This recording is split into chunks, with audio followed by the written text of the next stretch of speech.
akala ni Sasha, pumunta siya sa liblib na kagubatan para lamang magpaalam sa kanyang namatay na kasintahan. Pero hindi niya alam na may mas malagim na naghihintay sa kanya. Ang lalaking unang tumulong sa kanya ay isa palang malupit na mamamatay tao at cannibal na matagal nang nanghuhuli ng mga taong napapadpad sa kagubatan. At ngayon si Sasha na ang kanyang bagong biktima. May crossbow, walang awa at kabisado ang buong kagubatan ang kanyang kalaban. Kaya para mabuhay, kailangan niyang tumakbo, lumaban at gawin ang lahat para makatakas. Dahil sa lugar na ito kapag nahuli ka, wala nang bukas. 5 buwan na ang lumipas mula nang mawala sa kanya ang taong pinakamamahal niya. At kahit pilit niyang ipinapakita na kaya niyang magpatuloy, hindi pa rin nawawala sa kanyang isipan ang isang tanong. Tama ba ang ginawa niya nang iwan niya si Tommy? Hindi niya alam na habang sinusubukan niyang magluksa at magpaalam, may isang taong naghihintay sa kagubatan. Isang taong mas nakakatakot pa sa anumang panganib na maaari niyang makaharap. Nagsimula ang kwento sa napakataas at mapanganib na troll wall sa Norway. Para kina Sasha at Tommy, ang pag-akyat sa mga ganitong lugar ay hindi lamang libangan. Isa itong passion. Pareho silang mahilig sa adventure at sanay sa panganib. Habang unti-unti silang umaakyat sa matarik na bangin, maayos pa ang kanilang kondisyon. Nakakabit ang kanilang mga climbing ropes at maingat nilang sinusuri ang bawat bato bago magpatuloy. Pero biglang nagbago ang panahon. Nagsimulang lumakas ang hangin, dumilim ang kalangitan, at hindi nagtagal bumuhos ang isang malakas na bagyo. Sa ganoong kataas na lugar, ang simpleng pagbabago ng panahon ay maaaring maging kamatayan. Sinubukan ni Sasha at Tommy na ipagpatuloy ang kanilang pag-akyat at makahanap ng mas ligtas na lugar. Ngunit bago pa sila makalayo, isang malaking bato ang biglang kumalas mula sa itaas. Wala nang panahon si Tommy para umiwas. Bam! Tumama ang bato sa kanya. Nawalan siya ng malay at pumagsak ang bigat ng kanyang katawan sa lubid. Agad na kumapit si Sasha. Sinubukan niyang pigilan si Tommy na tuluyang mahulog. Pero habang hawak niya ang lubid, naramdaman niyang siya rin ay hinihila pababa. Masyadong mabigat ang katawan ni Tommy. At mas lalong delikado ang posisyon nila dahil basa at madulas ang mga bato. Kung ipagpapatuloy ni Sasha ang paghawak sa kanya, pareho silang mahuhulog. Piliting hinahanap ni Sasha ang ibang paraan. Sinubukan niyang abutin si Tommy. Tinawag niya ito. Pero walang sagot. Wala nang malay si Tommy. At sa ilang segundo, kailangan niyang gumawa ng isang desisyong hindi niya kailanman makakalimutan. Kung hindi niya bibitawan ang lubid, pareho silang mamamatay. Sa huli, nanginginig at umiiyak, napilitan si Sasha na pakawalan ng lubid. At sa harap mismo ng kanyang mga mata, bumagsak si Tommy sa kailaliman. Para sa ibang tao, maaaring isipin nilang ginawa niya ang tama. Pero para kay Sasha, hindi ganun kasimple. Dahil sa kanyang isip, siya ang bumitaw. At iyon ang magiging nikmulto niya sa mga susunod na buwan. Lumipas ang 5 buwan. Nasa Australia na si Sasha. Mag-isa siyang nagmamaneho patungo sa Wandara National Park. Sa kanyang sasakyan ay dala niya ang abo ni Tommy. Kasama rin niya ang lucky compass nito. Hindi niya iyon basta isang ordinaryong gamit. Isa itong alaala ng lalaking minahal niya. Sa kanyang paglalakbay, umasa siyang makahanap ng tahimik na lugar kung saan maaari niyang ikalat ang abo ni Tommy at tuluyan ng magpaalam. Pero habang papalapit siya sa parke, nakatagpo niya ang isang ranger. Binalaan siya nito tungkol sa mga kakaibang pagkawala sa lugar. May ilang taong pumasok sa kagubatan ngunit hindi na nakabalik. May mga pamilya ring bigla na lamang nawala. Walang malinaw na paliwanag kung ano ang nangyari sa kanila. Para sa ranger, sapat ng dahilan yon para maging maingat si Sasha. Pero determinado siya. Hindi siya pumunta ron para sa adventure. Pumunta siya para kay Tommy. Kaya nagpatuloy siya. Sa isang service station, nakatagpo ni Sasha ang ilang hunters. Sa halip na maging magalang, naging agresibo ang mga ito. Hinaras nila siya at tila sinadya nilang takutin. Sa kabutihang palad, dumating si Ben. Isa siyang lokal na lalaki na gumagawa at nagbebenta ng sariling jerky. Namagitan siya at pinaalis ang mga hunters. Sa unang tingin, tila siya ang mabuting estrangherong dumating sa tamang oras. Ibinigay niya kay Sasha ang direksyon papunta sa isang mas tahimik at liblib na campsite. Nagpasalamat si Sasha. Hindi niya alam na ang lalaking kakampi niya ngayon ay magiging dahilan ng pinakamatinding takot na mararanasan niya. Nang dumating ang gabi, nagtayo ng kampo si Sasha. Pero hindi nagtagal ay bumalik ang mga hunters. Muli siyang hinaras. Dahil wala siyang ibang mapupuntahan, pumasok siya sa kanyang sasakyan at doon nagtago. Tahimik niyang hinintay na umalis ang mga lalaki. Buong gabi siyang nanatiling alerto. Sa kanyang isip, ang problema niya ay ang mga hunters. Hindi niya alam na mas malaking panganib ang nasa paligid. Kinabukasan, nagpatuloy si Sasha. Sumakay siya sa kayak at tinahak ang malakas na agos ng ilog. Sa kabila ng kanyang lungkot, may mga sandaling tila nakakahanap siya ng katahimikan. Pero ang katahimikang iyon ay panandalian lamang. Nang dumating ang gabi, nagkampo siya at natulog. Pagkagising niya kinabukasan, napansin niyang nawawala ang kanyang bag. Hinahanap niya ito sa paligid. Wala. Ang bag ay naglalaman ng mahahalagang gamit na kailangan niya para mabuhay sa kagubatan. Walang pagkain, walang sapat na supplies, at walang malinaw na direksyon. Napilitan siyang maglakad at maghanap ng tulong. Hanggang sa makita niya ang kampo ni Ben. Magiliw siyang tinanggap ni Ben. Inalok siya nito ng almusal at karagdagang supplies.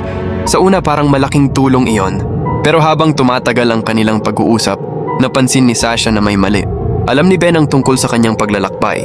Alam niya kung saan siya nagpunta. At higit sa lahat, alam niyang nawawala ang bag ni Sasha. Dahan-dahan niyang ipinahiwatig na matagal na niyang minamasdan si Sasha. Doon nagsimulang matakot si Sasha. Hindi nagtagal, natuklasan niyang si Ben mismo ang kumuha ng kanyang bag. Ibinalik ito ni Ben, pero hindi iyon kabutihan. Dahil pagkatapos niyang ibalik ang backpack, inilabas niya ang isang crossbow. At sa kanya inilabas ang isang boombox. Pinatugtog niya ang isang kanta. Sinabi niya kay Sasha na may oras lamang siya hanggang matapos ang kanta para tumakbo. Pagkatapos ng kanta, magsisimula na ang pangangaso. Sa puntong iyon, napagtanto ni Sasha na hindi siya tinulungan ni Ben. Pinaglaruan siya nito. At ngayon siya na ang target. Tumakbo si Sasha ng buong lakas. Hindi niya alam kung saan pupunta. Ang mahalaga lamang ay makalayo kay Ben. Nakarating siya sa ilog at sinubukang gamitin ang kayak, pero malakas ang agos. Hindi niya nakontrol ang kayak at tuluyang tinangay ito. Wala na siyang sasakyan. Wala siyang sapat na kagamitan. At ngayon, nag-iisa siyang tumatakbo sa isang malawak na kagubatan habang may armadong taong humahabol sa kanya. Bigla siyang nakarinig ng mga boses. May pamilya raw sa paligid. Umaasa siyang may makakatulong sa kanya. Sinundan niya ang mga tunog, pero pagdating niya sa lugar walang tao. Isang recording lamang ang kanyang narinig. Sadyang itinanim yun ni Ben para akitin siya. Napagtanto ni Sasha na pinag-aaralan siya ng lalaki. Alam nito kung paano siya mag-iisip, at mas nakakatakot yon kaysa sa crossbow. Muli siyang pinaputukan ni Ben. Muntik na siyang tamaan. Tumakbo si Sasha at bumalik sa ilog. Habang hinahabol siya ni Ben, pilit niyang hinahanap ang anumang lugar na maaari niyang pagtaguan. Sa huli, nakahanap siya ng ravine. Nagtago siya ron. Tahimik siyang naghintay. Umaasa siyang baka mawala sa kanya si Ben. Pero hindi ganun kadali. Nakita niya ang kanu ni Ben. Napagtanto niyang maaari niya itong gamitin para makatakas. Dahan-dahan siyang lumapit. Pero bago pa niya makuha ang kanu, snap! Nabitag ang kanyang paa sa isang bear trap. Sumigaw siya sa sakit. Hindi na siya makagalaw. At ilang sandali lamang dumating si Ben. Nahuli na siya. Dinala ni Ben si Sasha sa isang nakatagong lugar. Dahil alam niyang wala nang makakarinig sa kanya, nagsimula siyang magtanong tungkol kay Tommy. Alam niya ang buong kwento. Alam niya ang tungkol sa aksidente. Alam niya ang guilt ni Sasha. At ginagamit niya iyon para sirain ang kanyang mental state. Pero hindi pa niya ipinapakita ang pinakamasamang sikreto. Dinala niya si Sasha pababa sa isang nakatagong kuweba. At doon nakita ni Sasha ang mga bangkay. Napakaraming bangkay. Mga taong matagal nang nawawala. Kasama rito ang pamilya na narinig niya sa recording. Doon niya nalaman ang tunay na pagkatao ni Ben. Isa siyang ritualistic cannibal. Pinapatay niya ang mga taong nahuhulog sa kanyang bitag. Ginagamit niya ang kanilang katawan bilang pagkain. Ginagawa niyang jerky ang ilan sa mga biktima. At ang pinakakakilakilabot, inamin niyang maging ang sarili niyang ina ay pinatay at ginawang bahagi ng kanyang madilim na ritual. Hindi ordinaryong psychopath lamang si Ben. Para sa kanya, normal ang lahat ng ito. At sa puntong iyon, alam ni Sasha na kung hindi siya makakatakas, magiging isa rin siya sa mga bangkay sa kuweba. Nakapusas at nakakadena si Sasha, halos wala na siyang lakas. Pero hindi siya sumusuko. Nang magkaroon siya ng pagkakataon, bigla niyang nilabanan si Ben. Sa desperasyon, kinagat niya ang isang bahagi ng tainga nito. Napaatras si Ben sa matinding sakit. Ginamit ni Sasha ang pagkakataon para tumakas. Kahit nakakabit pa rin sa kanya ang mga tanikala, tumakbo siya. Pero hindi siya basta pababayaan ni Ben. Hinabol siya nito. Pareho silang napunta sa isang waterfall. Sa kaguluhan, nahulog sila sa canyon. Sinubukan ni Ben na sakalin si Sasha. Unti-unti siyang nawawalan ng lakas. Pero sa huling sandali, nakakuha siya ng bato. Hinampas niya si Ben. Bumagsak ang lalaki at malubhang nasugatan ang kanyang binti. Nagkaroon ito ng compound fracture. Sa wakas, nakontrol ni Sasha ang sitwasyon. Pero hindi pa rin siya ligtas. Nasa isang abandonadong canyon sila. Si Sasha ay nakakadena. Si Ben naman ay halos hindi makalakad dahil sa kanyang sugatang binti. Walang madaling paraan para makaalis. Walang pagkain, walang tulong. at malayo sila sa mga tao. Kung hindi sila makakahanap ng paraan palabas, pareho silang mamamatay. Habang lumilipas ang oras, unti-unting humina si Sasha. Dahil sa trauma, pagod at gutom, nagsimula siyang magsalita tungkol kay Tommy.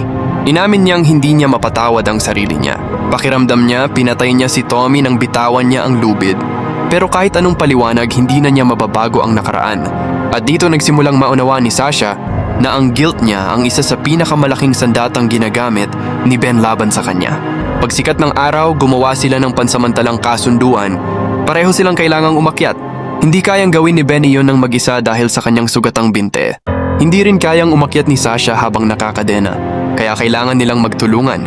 Tinanggal ni Ben ang restraints ni Sasha. Pero hindi siya lubusang nagtiwala. Itinali niya ang sarili niya sa climbing harness ni Sasha. Nagbanta siya. Kapag nagtangka siyang tumakas, hihilahin niya si Sasha pababa. Nagsimula silang umakyat. Napakahirap ng bawat galaw. Sugatan si Ben, pagod si Sasha, at bawat maling hakbang ay maaaring magresulta sa pagkahulog ng kanilang dalawa. Pero habang umaakyat sila, unti-unting nakaisip si Sasha ng paraan. Gumawa siya ng prusik knot upang matulungan si Ben na makaakyat. Akala ni Ben ay sumusunod lamang siya. Hindi niya alam na may sariling plano si Sasha. Habang papalapit sila sa tuktok, naging mas mapanganib ang kanilang sitwasyon. Pero nakahanap si Sasha ng pagkakataon.